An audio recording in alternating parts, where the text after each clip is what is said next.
اچھا جی، ہم نے آپ کو اب ایک میچ میں بھی دیکھا تھا کسی ملک غالباً ساؤتھ افریقہ کے خلاف T20 میں آپ نے مغرب کی نماز پڑھی، تو کیسے خیال آیا اور ٹائم کیسے ملا آپ کو کہ آپ نے فرض نماز ادا کی؟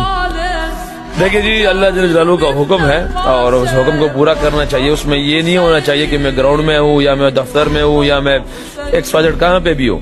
ہاں، ہم صرف دیکھنا چاہیے کہ ہماری اس ٹائم کی ڈیمانڈ یہ ہے کہ کسی امتی کو نقصان نہ پہنچے. آگے پیچھے کر سکتے ہیں، مگر ایک ٹائم ہوتا ہے جس ٹائم میں اللہ پاک نے ہمیں حکم دیا ہوا ہے اس کا حکم ماننے کے لیے. تو ہمیں اس چیز کو نہیں دیکھنا چاہیے. میں آپ جس کی بات کر رہے ہیں تو وہ میں تھوڑی وضاحت کر لوں اس کے لیے، کیونکہ میچ سے پہلے ایک مغرب کی نماز مجھ سے قضا ہو گئی تھی اور پھر سیم کیونکہ علیم ڈار بھائی وہاں پہ گراؤنڈ میں تھے تو وہ میں کہہ رہا تھا، مجھے آئیڈیا نہیں ہو رہا تھا اس میچ میں، تو ایک دم عشاء کی اذان ہو گئی.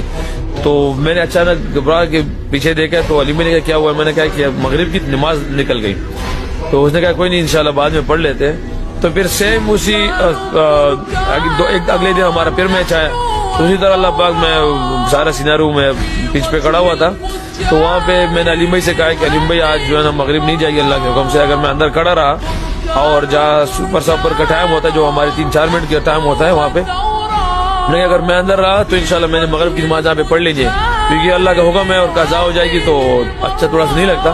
تو وہ پھر یہی ہوا کہ جیسے ہی وہ ٹائم ملا تو الحمدللہ وہاں پہ کھڑا ہو گئے نماز. پھر کسی نے تصویر لی.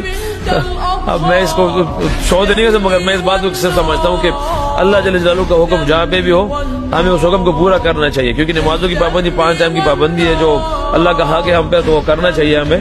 تو صرف اس بیس پہ میں وہاں پہ کھڑا ہو گیا.